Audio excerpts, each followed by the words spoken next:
One, two, three, four.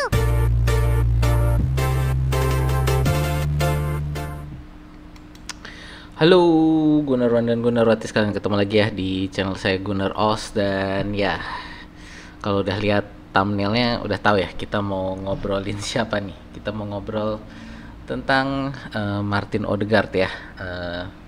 Bagaimana ya performa dia musim ini menurun, dan ya ada beberapa dari fans-fans kita yang meminta untuk dia dicabut ban kaptennya, ada yang lebih ekstrim lagi meminta dia untuk dijual gitu ya.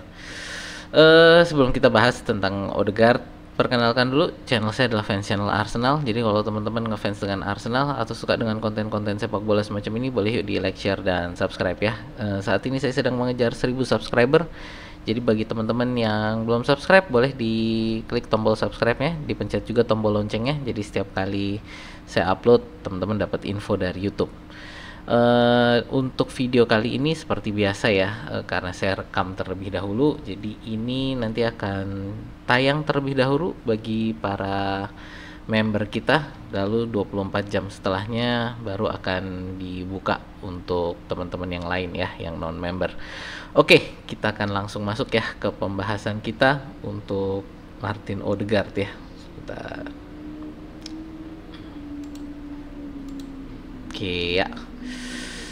Ya, Martin Odegaard ini saat ini jadi sasaran tembak fans ya untuk performa Arsenal yang ya bisa dibilang menurun ya di paruh kedua dari musim 2024-2025 ini ya, karena performa dia memang menurun dibandingkan dengan apa yang dia lakukan di 2 musim terakhir gitu.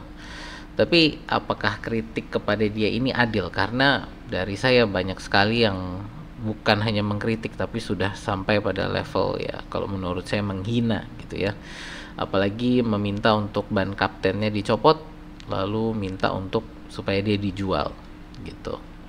Ya kalau kita lihat sebenarnya penurunan performa Odegaard ini diawali dengan cedera ligamen ya pada saat dia bertanding di timnas Norwegia melawan Austria ini di bulan September 2024 yang lalu. Dan ya cedera ligamen ini kalau kita lihat ini adalah kalau yang dialami Odegaard ya, ini jadi adalah cedera ligamen di mata kaki, daerah yang berfungsi untuk mengatur pergerakan telapak kaki. Dan dengan bagaimana Odegaard bermain, pergerakan telapak kakinya ini adalah sesuatu yang untuk atlet yang selevel dia ini, pergerakan sekecil apapun ini bisa mempengaruhi bagaimana dia bermain dan memainkan bola gitu ya. Makanya kalau kita lihat mungkin di musim ini terutama setelah cederanya dia ya, umpan-umpannya agak kurang akurat, tendangan-tendangannya agak kurang akurat gitu ya. Bisa kita lihat apa ya, selalu kurang sedikit apa yang dia lakukan gitu ya. Kita bisa lihat apa yang dia ingin lakukan, tapi entah kenapa bolanya tuh selalu meleset sedikit gitu ya. Jadi kayak kurang pas sedikit gitu. Nah inilah mungkin akibat dari cedera ligamen ini ya, yang tadi sekali lagi saya bilang ini adalah di mata kaki dan berfungsi untuk mengatur pergerakan telapak kaki. Dan ya kalau kita bermain sepak bola, telapak kaki ini yang mengatur arah bola akhirnya gitu kan ya. Lalu dia sih cederanya ini ya lumayan lama ya, sekitar 2 bulan kembali untuk bermain bagi Arsenal 6 November 2024.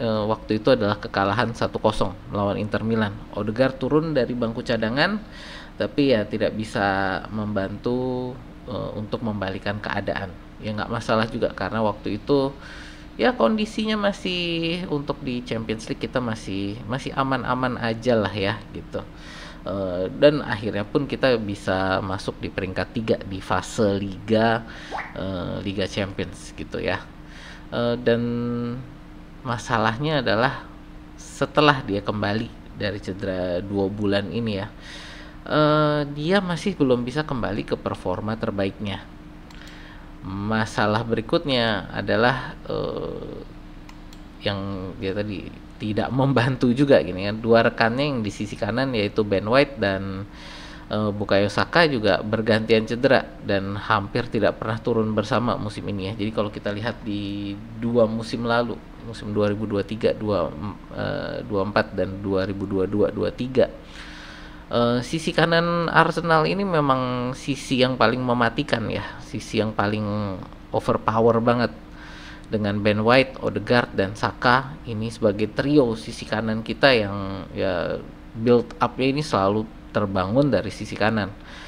Makanya saya di dua musim kemarin kan ini saya selalu bilang bahwa kita kurang kreativitas di sisi kiri dan tengah, terutama di tengah. Tapi sisi kiri kita pun sebenarnya kalah kuat dibandingkan sisi kanan kita, dimana ya ini dengan trio Saka, Odegaard dan Ben White ini memang OP banget lah di sisi kanan kita ya.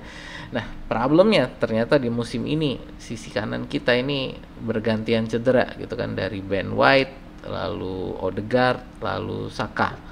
Dan dari ketiganya yang bisa kembali ke performa terbaik di musim ini hanya Bukayo Saka, dan dia pun sekarang mati-matian. Kenapa? Karena yang di belakangnya dia terutama dari midfield ini tidak bisa memberi support yang terbaik gitu ya. Ya, ini problem pertama kita. Lalu berikutnya problemnya adalah anak muda nih ya, Ethan Nwaneri yang seharusnya menjadi katanya ya menjadi penerusnya Odegaard, ini ternyata lebih cocoknya di posisi lain. Jadi kita lihat bagaimana pada saat kita kehilangan Odegaard dan Saka bersama-sama ini ya. Jadi di sekitar bulan sekitar bulan Oktober November ini ya, ternyata Ethan Nwaneri ini lebih cocok untuk mengisi di sayap kanan. Jadi di posisinya Bukayo Saka, bukan di sisinya Odegaard, dan ini yang berakibat pada kita kehilangan kreativitas di midfield. Dan sayangnya Arsenal ini memang tidak punya orang yang bisa menggantikan Odegaard ya. Jadi kita memang benar-benar kehilangan Odegaard, dan pada saat yang sama kita tidak ada orang yang bisa menggantikan posisinya, dan ini menjadi satu problem bagi Arsenal gitu. Terutama di sisi midfield kita benar-benar kehilangan cara untuk menembus pertahanan lawan, tidak ada kreativitas, kesulitan menciptakan peluang. Nah, ini ya membuat kacamata dari fans, dari pers itu bukan kacamata, kaca pembesar gitu ya. Kaca pembesar itu mengarah ke Odegaard. Kenapa? Karena dia satu-satunya orang yang bisa mengisi posisi itu di Arsenal. Nah, kalau menurut saya lalu semakin terlihat dan menjadi puncaknya ini kemarin pada pertandingan melawan Bournemouth ya, dimana Odegaard kita bisa lihat sepertinya kehilangan nyawanya gitu, maksudnya kehilangan rohnya ya, dimana biasanya kalau musim lalu kita pada posisi kalah pun Odegaard ini selalu bisa menjadi mercusuar, selalu bisa menjadi jangkar bagi teman-temannya, dimana dia selalu bisa memberikan semangat walaupun mungkin akhirnya tidak bisa menang atau bahkan hanya bisa membuat seri gitu ya, tapi paling tidak Odegaard ini selalu bisa menjadi orang yang mengangkat semangat teman-teman lainnya. Tapi di pertandingan kemarin pada posisi kita sudah menang 1-0, lalu seri 1-1, lalu akhirnya kalah 2-1, Odegaard ini seperti kehilangan arah, seperti tidak tahu dia harus ngapain, dan yang terparah adalah bahwa dia terlihat frustasi dan tidak bisa mengangkat semangat teman-temannya yang lain gitu ya. Jadi keunggulan Odegaard walaupun dia mungkin bisa dimatikan oleh lawan atau dihentikan pergerakannya, tapi dia selalu bisa mengangkat motivasi bagi teman-teman lainnya, dan ini benar-benar satu hal yang menurut saya kita kehilangan dari dia di paruh kedua musim ini gitu ya. Dan sekali lagi ini benar-benar terlihat kemarin pada saat pertandingan melawan Bournemouth. Lalu gimana? Kalau dari saya, solusi saya adalah kita harus mengistirahatkan Odegaard ya. Jadi menurut saya mengistirahatkan Odegaard ini adalah yang terbaik bagi dia juga ya. Jadi jangan sampai dia tambah cedera, karena ada berita yang saya dengar juga bahwa saat ini dia bermain ini masih membawa cedera pergelangan kakinya itu tadi ya, mata kakinya itu, dan ini menurut saya sangat berbahaya kalau nanti justru malah tambah cedera lagi. Jadi walaupun kita mungkin kesulitan untuk mengisi posisi yang ditinggalkan Odegaard, tapi menurut saya kita harus mengistirahatkan Odegaard dulu, karena dengan kondisi dia saat ini, dia bermain pun sebenarnya tidak terlalu membantu. Justru menurut saya membuat teman-teman yang lain juga ikutan frustasi, ikutan suasananya jadinya kurang bagus gitu loh ya. Jadi buat saya mungkin solusi terbaik adalah mengistirahatkan Odegaard. Nah, lalu posisi kita gimana? Nah, ini mungkin usulan saya tentang bagaimana posisi terkuat kita yang ada saat ini pada saat saya merekam, kalau tanpa Odegaard ya. Bisa kita lihat sebenarnya kalau di back teman-teman mungkin sudah tahu lah terbaik kita siapa ya. Jadi Miles Lewis Kelly, Kiwior, Saliba, dan Jurrien Timber. Nah, kita lihat kalau dari saya yang saya taruh di midfield kanan ini adalah Bukayo Saka. Kok bukan Ethan Nwaneri? Bukannya Ethan Nwaneri ini adalah pemain yang harusnya menjadi penggantinya Odegaard, atau seminimal-minimalnya penerusnya atau pelapisnya gitu kan ya. Kalau dari saya tanggung jawab kalau untuk Ethan Nwaneri ada di midfield, tanggung jawabnya menurut saya terlalu besar bagi Ethan Nwaneri. Karena pada seorang midfield ini harus membantu untuk pertahanan dan penyerangan. Jadi kalau buat saya biarkan Ethan Nwaneri dengan usia dia sekarang, walaupun kita lihat dia skillnya sudah cukup luar biasa ya untuk orang dengan usia dia, tapi menurut saya tanggung jawabnya belum terlalu kuat untuk dia membawa tanggung jawab bertahan dan menyerang. Jadi biarkan saja dia untuk mengambil tanggung jawab menyerang aja. Jadi buat saya Ethan Nwaneri mungkin lebih cocok jadi sayap kanan, lalu untuk tanggung jawab midfield ini kita serahkan ke Bukayo Saka.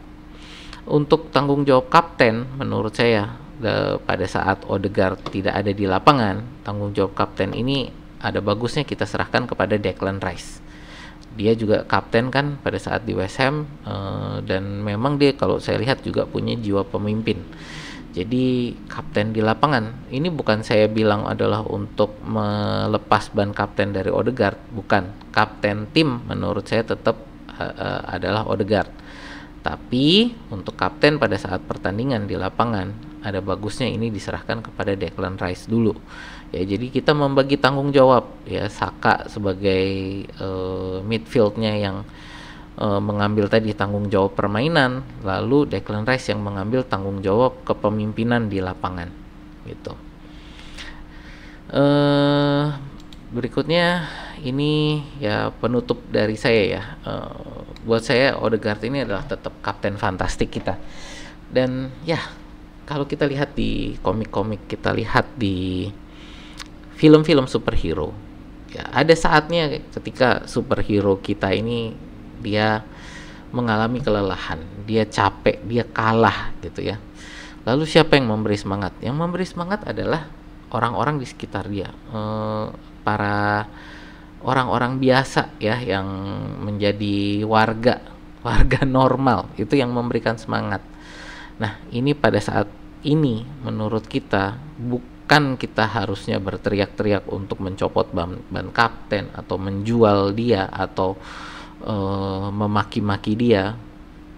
Buat saya ini saatnya bagi kita untuk memberikan semangat bagi dia ya, tapi pada saat yang sama kita juga harus melihat kepentingan terbaik bagi tim, dan saat ini menurut saya kepentingan terbaik bagi tim adalah mengistirahatkan. Ini bukan artinya lalu kita ya tadi melepas ban kaptennya dia, membuang dia, nggak seperti itu gitu ya.